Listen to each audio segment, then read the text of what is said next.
What is going on, everybody? Went with a long intro today, I guess. Trying to get everything set up here. Have a couple of things that I'm still waiting on to load up.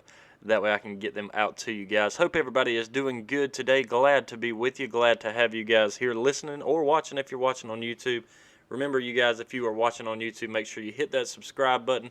Hit the like button and like the video. I would really appreciate it. Share it if you want to as well. That would be awesome. On Twitter, at DawgTalk20, as always, boom, you can see it up there in the corner if you're watching on Twitter. If you guys are listening on Apple Podcasts, make sure you go and rate and review us. Give us that 5 stars. Would really appreciate that. And then last but not least, you guys go to the website. Check it out as well, dawgtalkpod.com, spelled the way it's supposed to be, D-A-W-G, talkpod.com. I know I need to put a few more things on there to get that up to date. But nonetheless, again, as I said right off the top, I really appreciate you guys checking us out and being here with us today. We've got a lot to get to. We got Georgia Auburn coming up at 3:30 on CBS Saturday.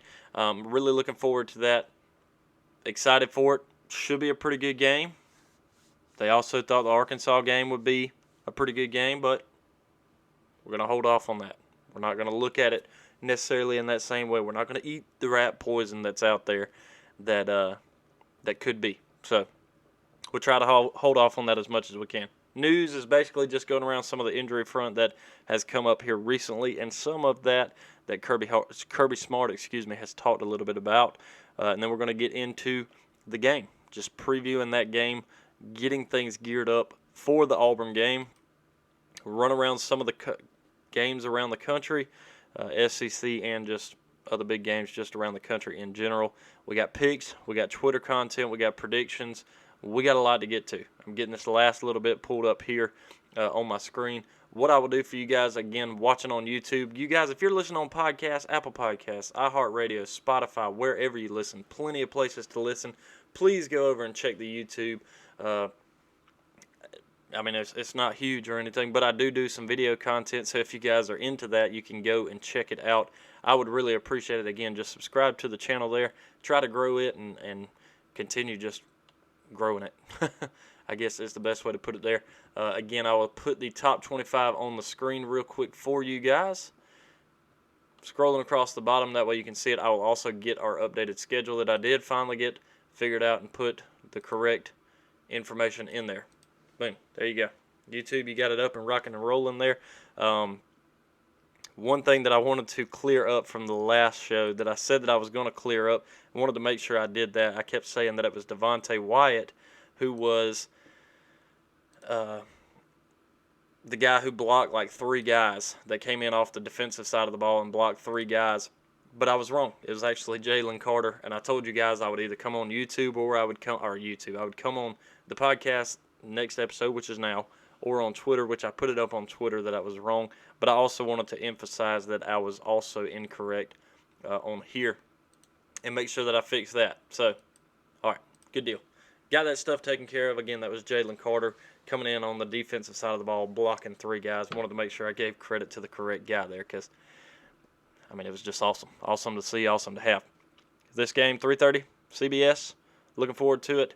The news all surrounds injury. More than likely in this game, we are not going to see JT Daniels. I'll get into how I feel about that in just a minute. Let me talk a little bit about a few of these other guys that I want to talk about before we dive too deep into the JT Daniels situation. And that kind of goes just like this. All right, back to these other guys. Sorry, kind of got my brain all over the place. Few of the guys that could possibly be back in this one, but more than likely won't. But some of the guys that Kirby Smart did speak about. That's Marcus Rosemy-Jacksaint.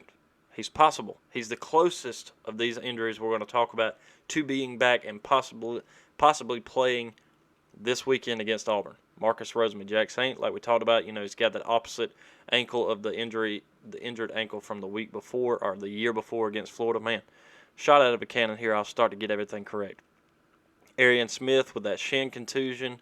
He's still not quite ready, so I'm putting him more on that doubtful side of things rather than that possible side of things. Dominique Blaylock with the hamstring. He still, I believe, is going to be doubtful coming into this game. Again, between those guys there, as well as JT Daniels with that lat sprain, Marcus Rosemy-Jacksaint is the closest to getting back. The closest of all of those to getting back. You did get Darnell Washington back last week. He played a key role in getting that run game moving and a lot of his blocking schemes. Tyke Smith, we didn't see him. Didn't see him at all last week. I expect to probably see him come into this game and be able to make an impact on that defensive side of the ball. So he was another one technically in that injury list. And then obviously the couple of guys, I'm going to just mention it every week. We know Tate Ratledge, he's out for the rest of the season. George Pickens, ACL. We talked a little bit about this a couple of weeks ago. He's been moving. I heard that this week he's still doing that. He's starting to make some cuts. Fingers crossed. Again, we want him to come back in a healthy and a safe way, first and foremost, regardless.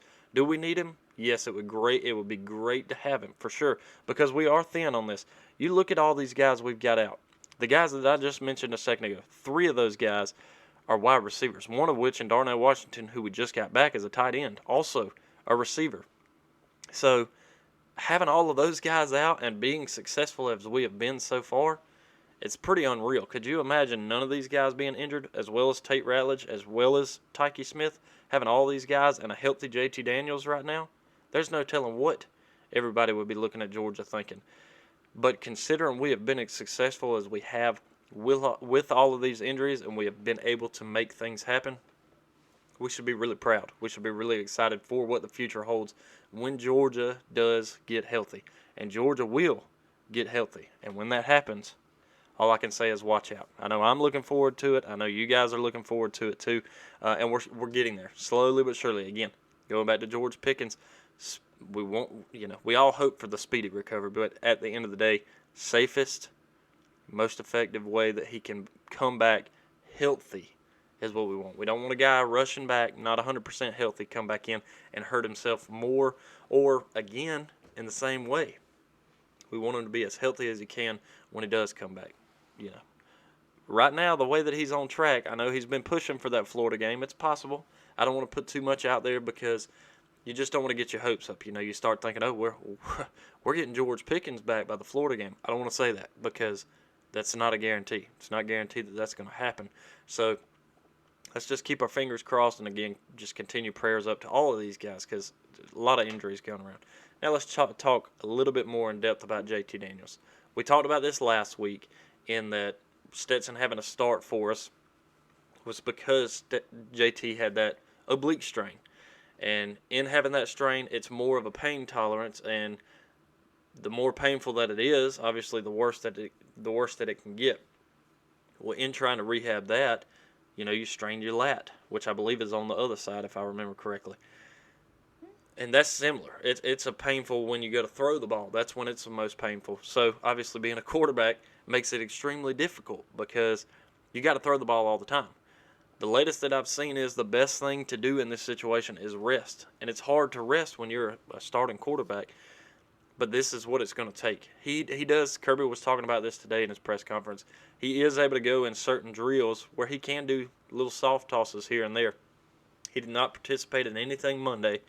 I think he picked up a little bit Tuesday and a little bit today, which being Wednesday. Again, you guys will hear this on Thursday. But so he is starting to make strides in that direction to get better, but at the same time, you cannot push it too much. I do not expect to see JT Daniels in this game Saturday against Auburn unless, for whatever reason, we are in a bad situation, and it would take JT coming in and having to play the savior and play through that pain, and God forbid anything worse happen.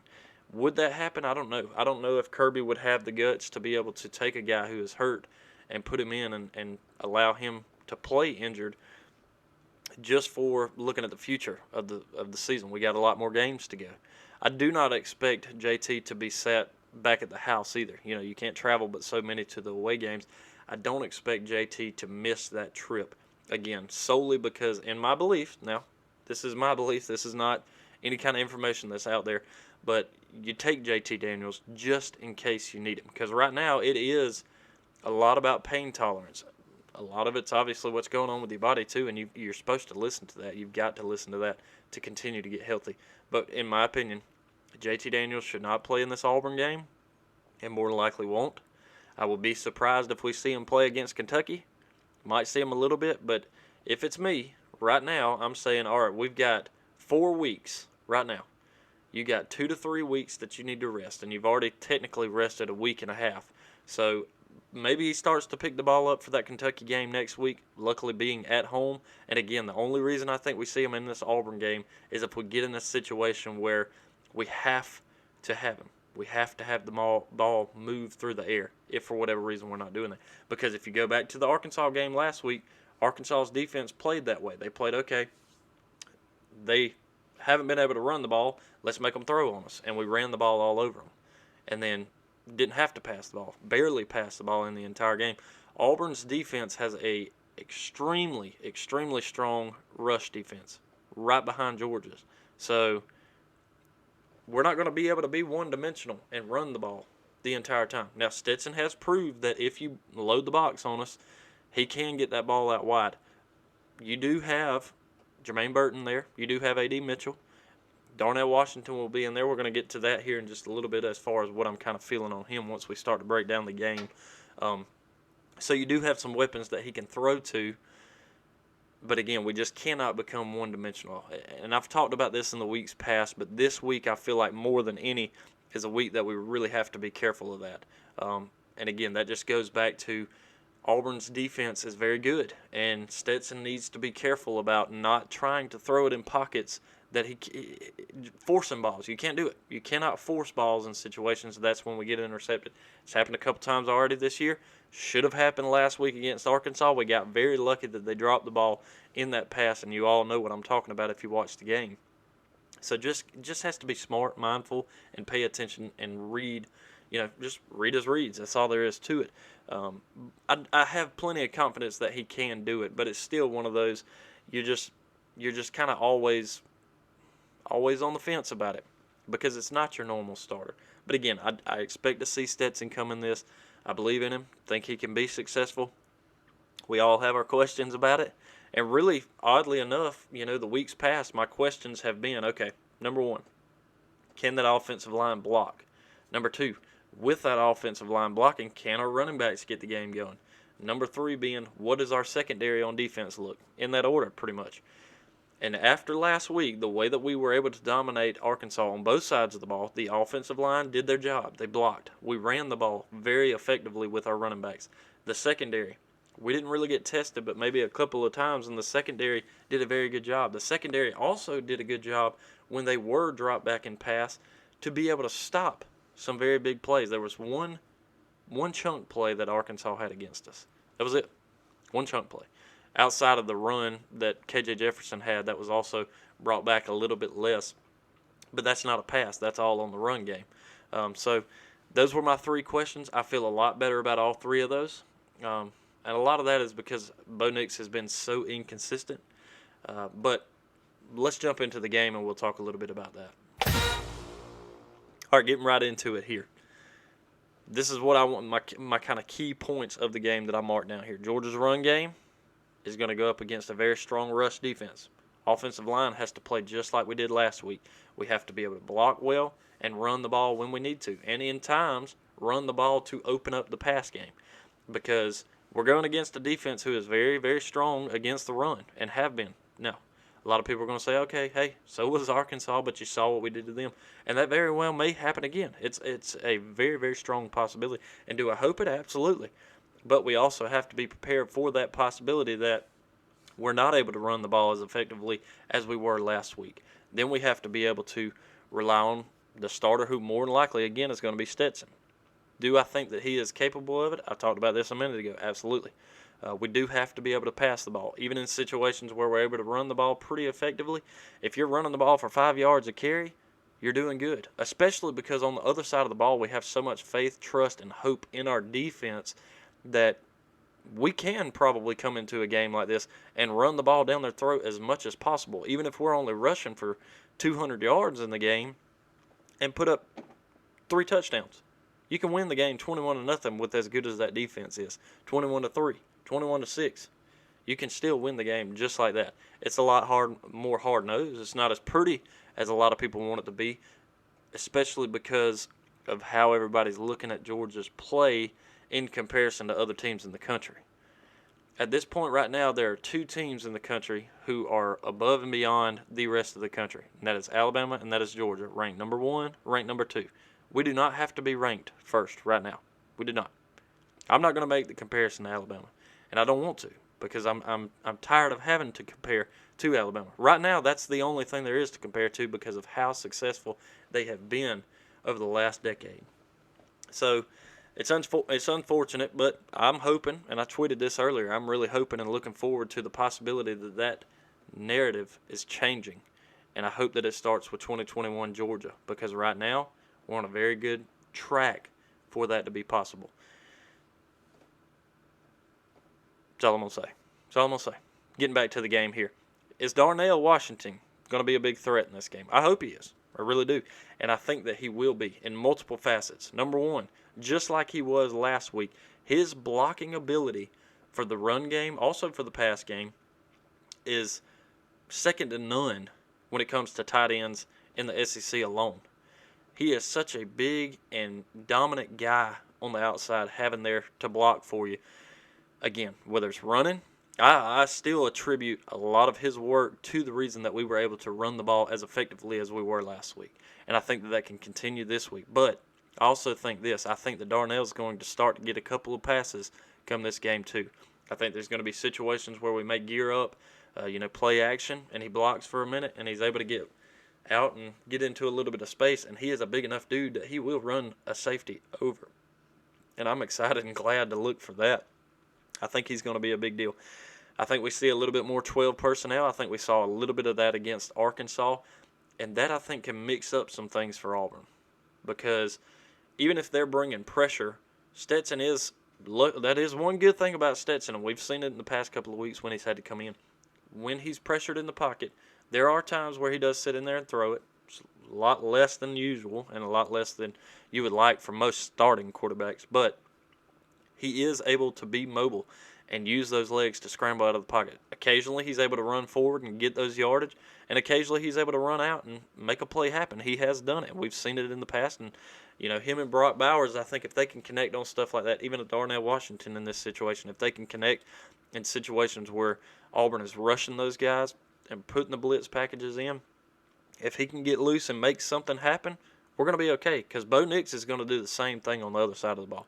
And that's where we jump to the defense. I said this last week because KJ Jefferson was one as well for Arkansas who was able to get loose, especially if you watch that Texas A&M game.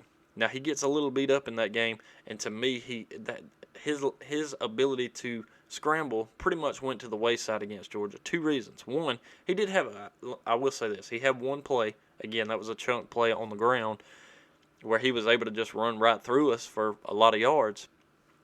But I think he was a little beat up in this, and two reasons here. One being because Georgia was able to get to him so fast, he didn't have time to react and get out of the pocket. He was already caught and wrapped up by Devontae White, by Nakobe Dean, by guys getting in there as quickly and as fast and as hard as they did. That savage defense busting through the line. That was one. Two was also in times that he did have time in the pocket and was able to move. It didn't matter. Again, hawking him down and guys coming to the ball and the defense on the backside that was covering guys as well as they were. That was another reason that his elusiveness for KJ Jefferson became obsolete. That front four of Georgia is unbelievably stout. Looking at the top graded defenses in the country right now. Number 1, Georgia at a 94.6. Auburn coming right behind that at 91.8, followed by number 3, Iowa at 91.4. So you have two of the top defenses going up against each other. Georgia's key to being successful on defense in this one is that you've got to stop that elusiveness of Bo Nix. If you can crash the pocket as quickly as you can, he's still going to get loose. But we've already seen this. I saw a stat earlier. I think that Jordan Davis was clocked at 19.6 miles an hour. Can you imagine a 300-pound guy coming at you like that? 300-plus pound guy coming at you like that? Rolling downhill almost 20 miles an hour just ready to roll you over. I couldn't. I love that little picture of looked like Missouri's guy, just real tiny, kind of running from Jordan. But anyways, it was funny seeing that. That's one key. The second key is the secondary. Like I've been a little bit questionable about I feel a lot more confident in, and I'm glad, and I look forward to the challenge that they're going to get because there are some speedy wide receivers there for Auburn. And even though Bo Nix is inconsistent, he can connect on some of those deep passes, so we can't get beat. We cannot get lazy is basically what I wrote down here. Can't get lazy. We got to stay awake for this game. It is at 3:30. It's not a lunchtime kick. It's not a late one. Right in the middle of the day, prime time as far as when you should be wide awake and prepared and ready for a game. It is in Jordan-Hare. That's going to make a little bit of a difference, but that secondary cannot get lazy. You can't become complacent in knowing, okay, our front line, we're just busting through. We don't even really have to do anything back here, because it's when you get in that kind of a mindset that all of a sudden Bo Nix is able to get out of the pocket for a second and gain a couple of seconds, and that's all it takes for whoever you're guarding to gain 5 yards on you. And if he connects with them, you're burnt. That's all there is to it. So we cannot get lazy in the secondary, especially when plays start to drag out a little bit longer, because you do have that elusive quarterback. I'm not saying that Bo Nix is better than KJ Jefferson, because I think with KJ Jefferson's arm, and before the Texas A&M injury, really where he kind of got beat up there a little bit, his elusiveness was extremely good, especially in the SEC, because he could throw the ball deep, he could beat you on the pass, but he could also scramble enough to get a lot of yardage. The difference in him and Bo Nix is Bo Nix to me is just a little bit more swift. That's going to be my term of it, because whereas a KJ Jefferson, he's a big dude, he can run you over. Bo Nix, he's not really that run you over kind of a quarterback. He's just a little bit smaller, a little bit swifter. It's the best way to look at it, where he can kind of slip out of little pockets and get to the outside a little bit. So I think defensively, as long as we can kind of lock down that a little bit of elusiveness, we're going to be fine. Secondary, don't fall asleep. Don't fall asleep, because it can happen when that front line is just able to get to that front seven. When they're able to get to the quarterback as much as they have been all season long, it can kind of cause that little bit of lackadaisical where you're just kind of sitting back going, they'll handle it. We're good. We don't really have to do anything. So just can't get lazy on the back end. We'll be fine. And again, same things that it is every week. Like I was talking about earlier on the offense, you're going against a strong rush defense. We still have to be able to run the ball. We have to enforce, just like Kirby has said, we have to enforce our will on them and be extremely physical against them. When we want to run the ball, we need to be able to run the ball. When we want to throw the ball, it's all dependent on those wideouts being able to get loose and find holes. And Stetson, again, I say Stetson because more than likely that's what it's going to be. I would be very shocked if we come into this game and JT Daniels is the starter. Very shocked. Extremely. And I again, like I said off the start, I think if we're going to get JT back in a healthy position and to be able to make it where we want to make it this season, which in the end of the year is make it to the SEC championship game, win the SEC, play in the college football playoff, play for a national championship, and win the national championship. That is our goals. It starts right here in Week 6 against Auburn.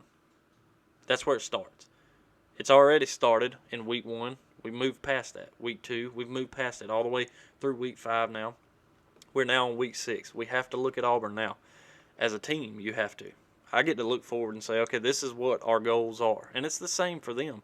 But right now it is, all right, let's take care of Auburn. Let's do that in the best way possible, while knowing that in the future we also have to be able to look out for what's ahead. Because this week I think you can get by against Auburn with a Stetson. I think you could get by against a Kentucky and probably even a Florida. People forget that Stetson Bennett was still the quarterback against Florida last year and had a lead against Florida before everybody and their mama got hurt. Marcus Rosemary goes down.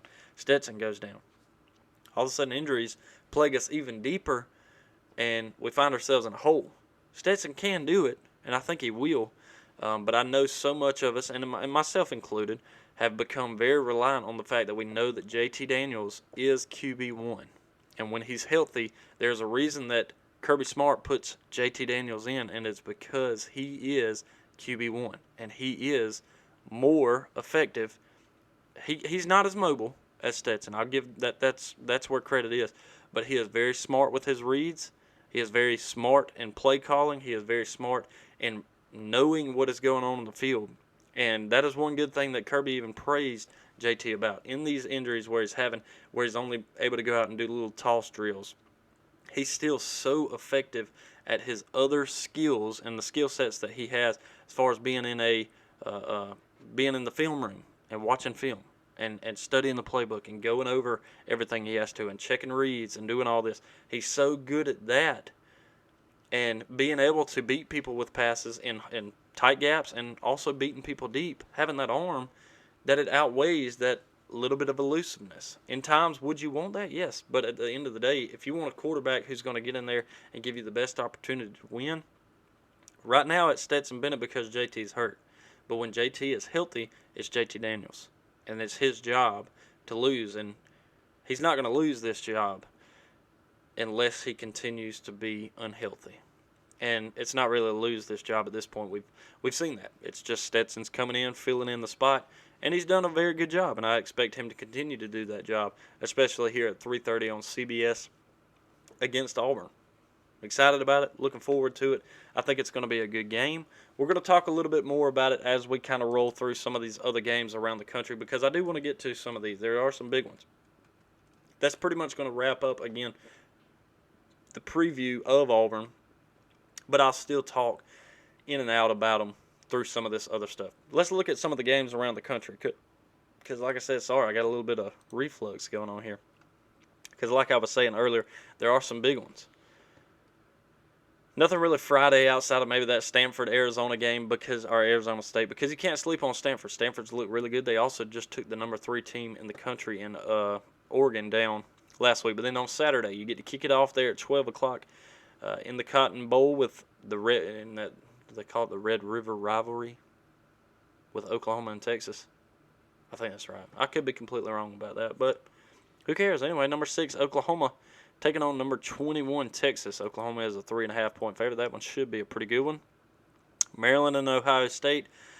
I went with Maryland last week against Iowa just because Tulia Tagovailoa, he looked really good, and had he not thrown 5 interceptions in the first half, that game may have turned out a little bit different. They were 4-0. They are 4-1 coming into this one.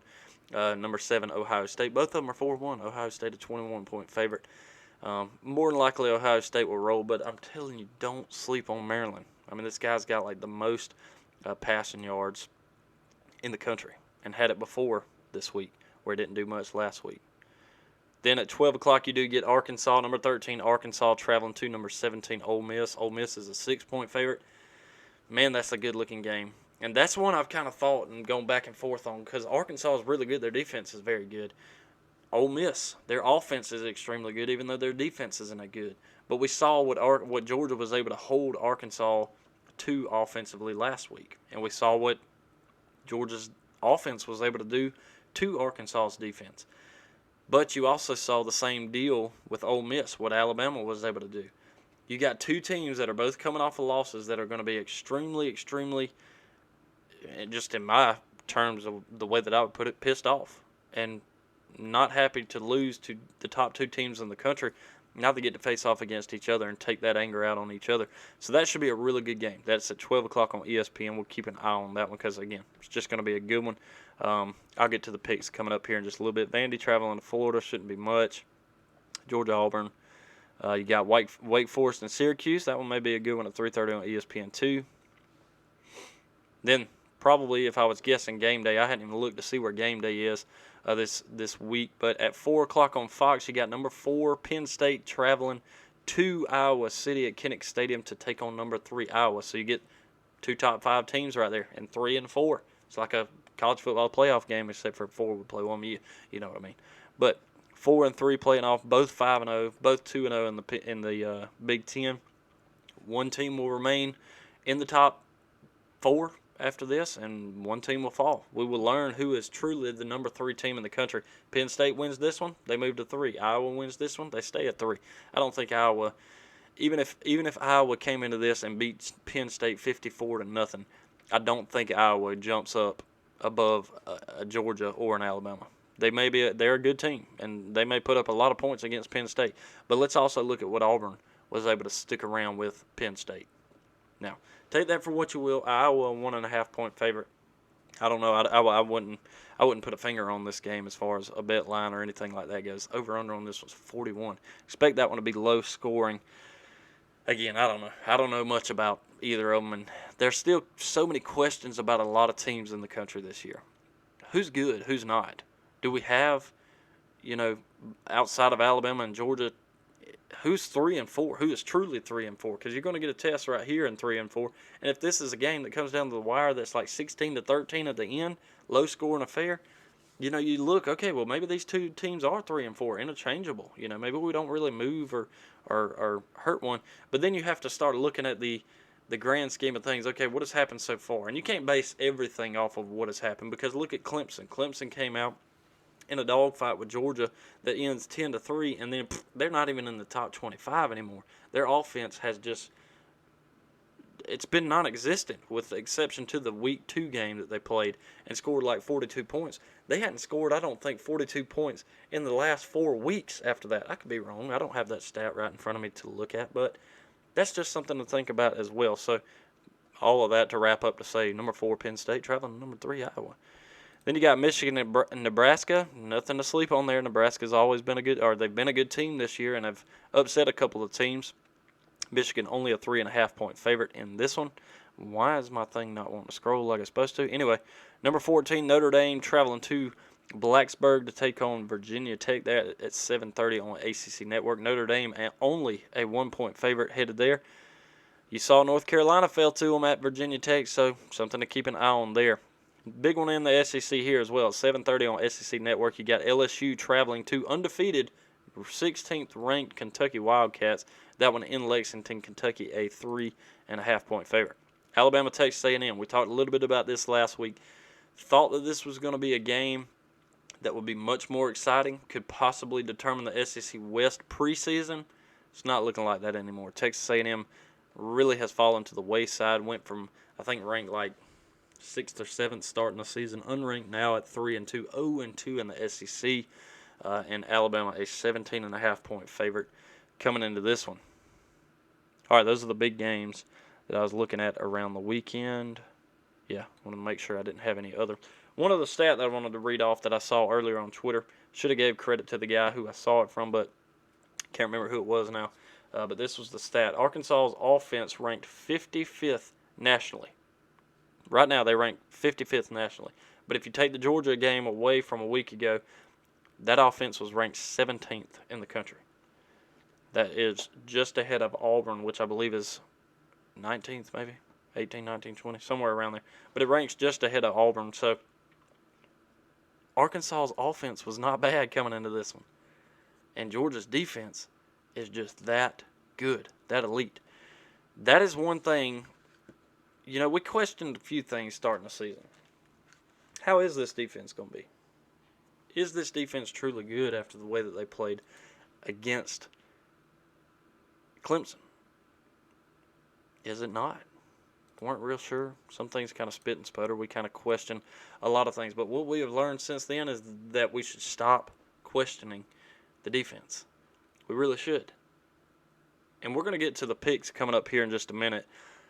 And every week when I've done picks, I've given the other team a few points.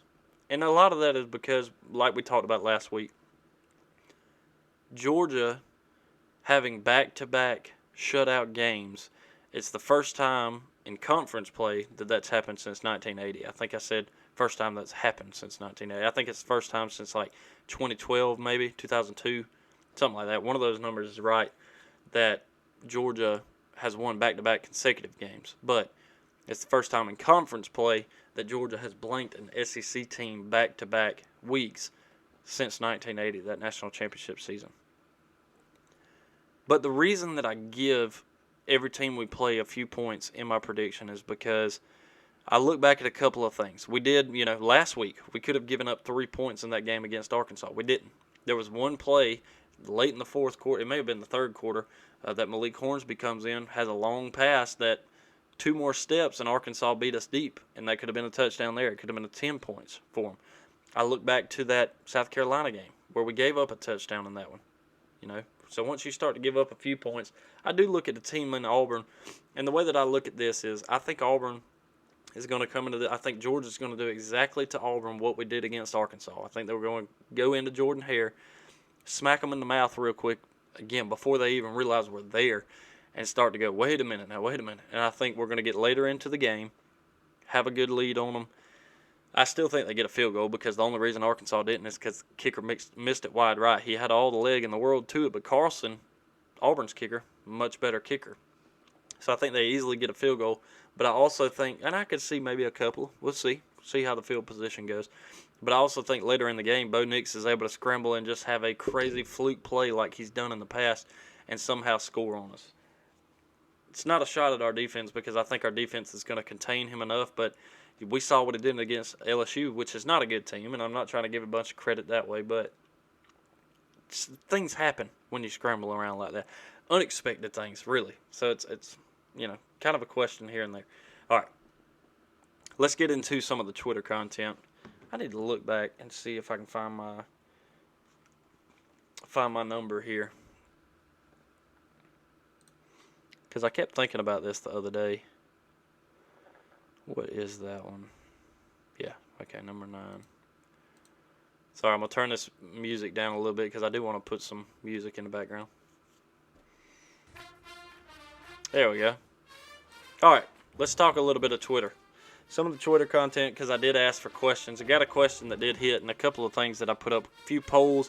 I forgot yet again to get my poll timing down correctly because in the past I've only put those polls up for a day, and I'm supposed to put them up longer. And I did the same thing again today. Imagine that, right? Let's get to the first question that I had come up because I did want to answer that one first before we jump too deep into some of the other stuff. First question. Coming from Vidal is best girl. Vidal fan 05. In quotations here, I guess it says Moose, so maybe nickname's Moose. Anyway, what will be the deciding factor? What will the deciding factor be for Georgia versus Auburn? Deciding factor to me in this one is it's not really going to be defensively. As far as, all right, let me do it this way. Defensively, it's containing Bo Nix from being able to be elusive and run away from you and get away and make something crazy happen. That's what is going to be the deciding factor defensively. Offensively, is all going to depend on, can we throw the ball? How effective is Stetson in this game? If we're not effective in the air, we have to be effective on the ground. So I think if we can run in this game for 250 yards and we can also throw for 200 yards in this game, I think we win pretty convincingly, pretty easily. Now, look back at last week, and we run the ball 273 yards and only throw the ball for like 72. So you don't necessarily have to do those things, but I do think that kind of helps a little bit there, at least being able to do that. Thanks for reaching out, though. But that's again, offensively and defensively, that to me is the deciding factors into this. All right, let's jump into a couple of the polls that I did put up this week before we jump into the predictions. QB passing yards over and under here. And I'll give you the numbers here, and once we record again after the game, we will go back through a couple of these. Mailman.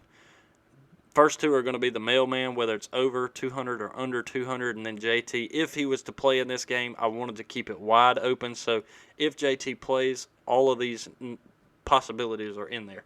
So if Stetson's in there, over 200 yards, got 27%. Under 200 yards, has 43%. If JT plays, over 200 yards, gets 30% votes. Not a single vote for JT under 200 yards if he was to play. So a lot of confidence if he does play, but only 30% really voting in this one if he plays at all. But overall, 43% for the mailman throwing under 200 yards. Like I just said, I think if we can throw the ball for 200 yards, we're doing very good. And if we can run the ball for 200 to 250 yards, again, I think we win this game pretty easily because that defense is not going to give up nearly those kind of numbers. Now, Dogs, rushing attack versus Auburn. Do we rush for more than 250 yards or less than? 65% of the votes go for 250 more and only 35% for the less. We're going to see. Excited to see it. I really hope we go for over 250. And who's going to be leading that charge? Is it Zamir? Is it James Cook? Or is it Kendall Milton? 56% of you guys are going with Zeus. 37% of you guys going with James Cook and 7% with Kendall. Probably that way. I know the past couple of weeks, I believe James Cook has actually been the one leading the charge on the ground. Even though last week Zeus was right behind him, but Zeus is the only one that got touchdowns. Zeus had a couple, and then Kendall actually had one. James, I hadn't seen Cook score, but has he scored, one time, I think, this year? So, I don't know. We'll see. I guess some of that kind of depends on how you feel as far as that goes. All right, that's for the most part the Twitter content. Other than, I think I put up one other thing. I'm going to look at this real quick. Y'all bear with me. I'll get to it. Yeah, I hate the comparison to Alabama. Oh yeah, I was going to say this too. If you guys, and I put this up on Twitter, I'll try to keep the link in the description, or put the link in the description as well of the podcast. But if you guys ever want to send a voice message, I did put a link up there on Twitter. It's in the Twitter feed though. It's not on the normal page there. But you guys can also always go and hit that little message button, and it'll actually allow you to send me a voice message. And if you send me a voice message, it can be played on the show. So you guys, if you feel like doing that, you can. Let me look back and make sure there wasn't anything else. Oh, I did like this. This is something we were talking about earlier. Penn State with the night game that was a whiteout versus Auburn. That was only 106 decibels. That's with 106,572 people. And then Georgia's noon game versus Arkansas had 110 decibels. So that was 4 decibels louder at a noon game against Arkansas than it was at a night game against Auburn in the whiteout of Penn State.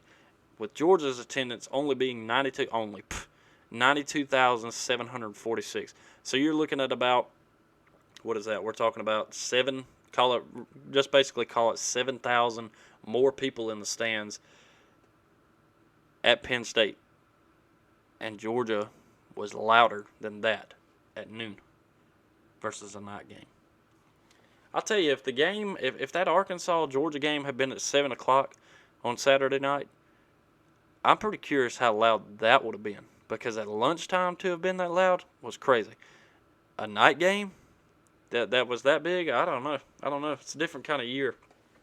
So, all right, let's see.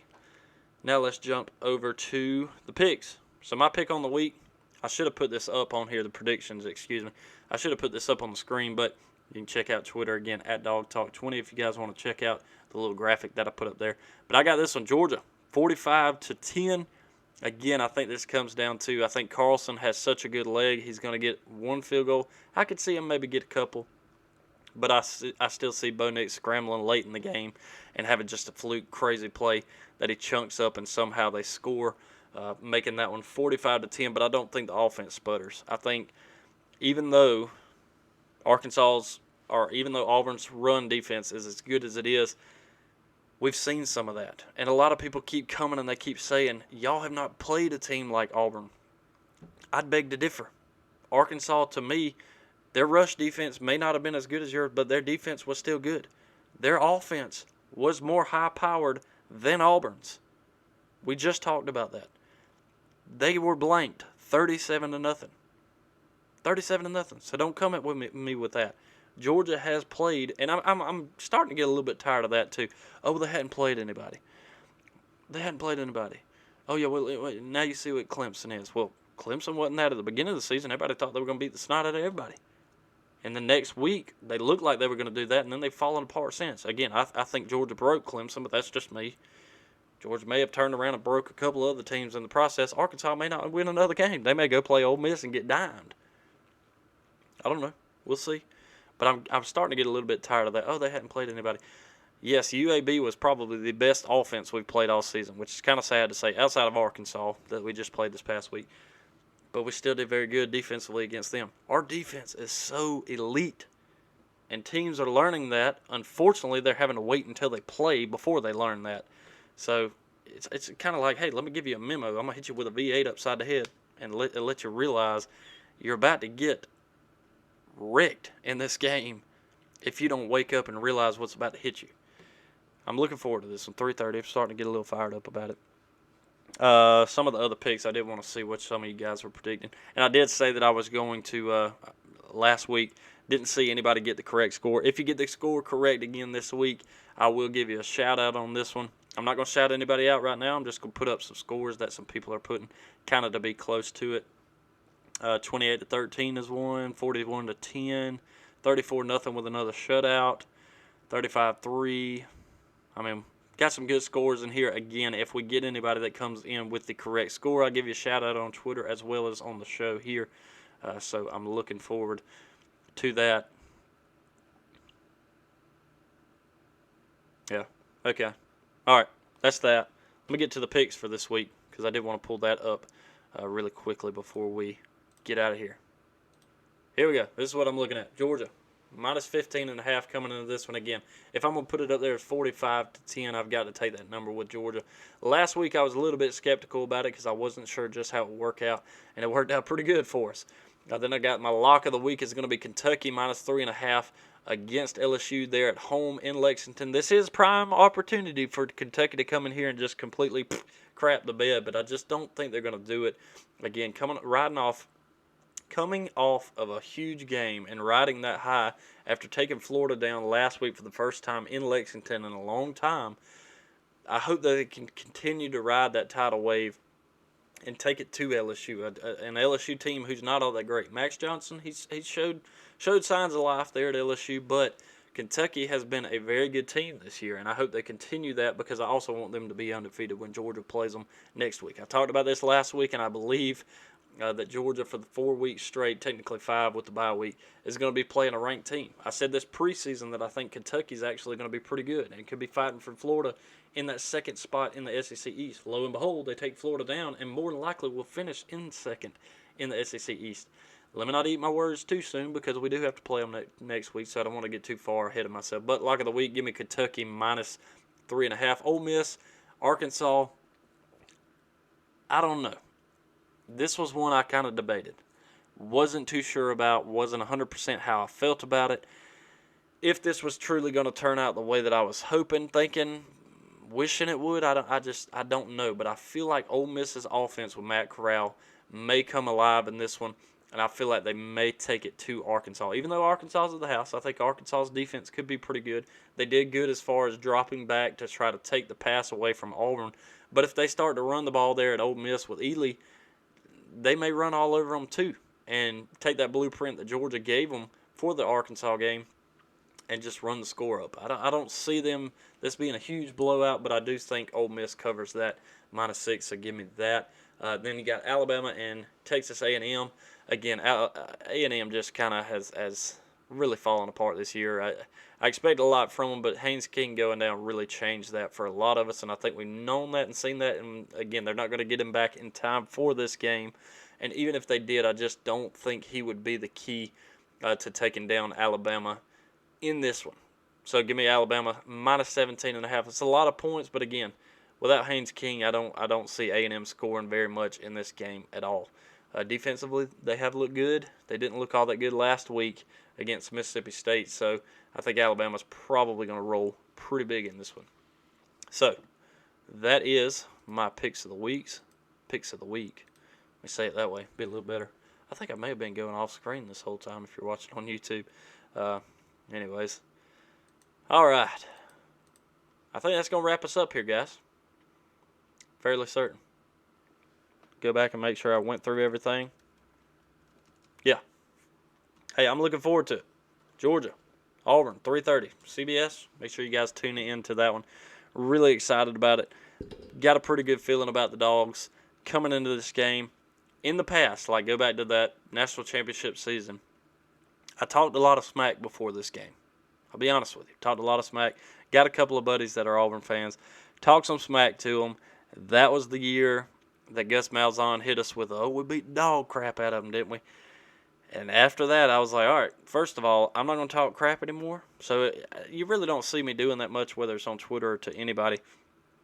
So I kind of keep that very, very hush and just let the team do their own talking. Because then, we proved ourselves in the SEC championship game after that when just absolutely dominated them in the SEC championship game. And I kept saying after that game, I was like, yeah, y'all beat the snot out of us in the game in the regular season, but you didn't win when it mattered most in the SEC championship game. So I try not to talk too much smack in this one. So if you hear me not really, or don't hear me, I should say, talking trash, that's pretty much why. All right, coming into it here, again, 3:30, looking forward to it. Dogs taking on the Auburn Tigers, and looking to take them down. I got it 45-10. Again, I'll give you guys a shout-out, whoever can pick that one correctly. At DogTalk20 on Twitter. Make sure you go check out the website as well, dogtalkpod.com. I will check in on you guys after the game this weekend, after the Dogs take down the Tigers in Jordan-Hare Stadium. Looking forward to it. I will check in with you guys later. Go Dogs.